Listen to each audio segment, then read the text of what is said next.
In today's video, I'm going to teach you how to create a scope box in Revit. A scope box is a simple rectangular boundary you draw in your model to control what parts of your project are shown and coordinated across multiple views. It's especially helpful for keeping plans, sections, and elevations consistent and clean, and it only takes a minute to set up. Start by choosing the right place to work. Scope boxes are easiest to place when you can see the building clearly, so open a plan view or switch to a 3D view.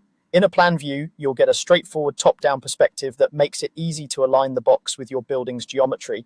In a 3D view, you'll have more context, which can help if you're thinking about how the box relates to the overall massing. Either way, zoom in on the area you want to control and make sure the model is unobstructed so you can place the box confidently.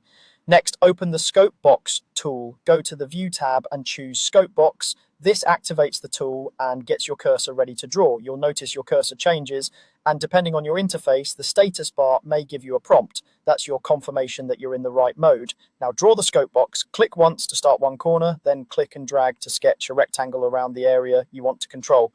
Release the mouse to place it. Think about the edges as you drag. Keep the box slightly larger than the content you want to include so you don't accidentally clip important elements.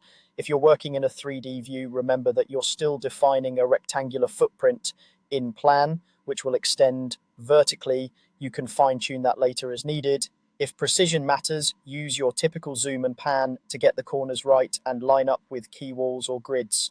Once placed, you'll see the box appear as a transparent frame with grips at the corners and midpoints. That's your visual confirmation that the scope box is in the model and ready to be referenced by views. From here, you can rely on it to bring consistency to view extents and keep documentation tidy.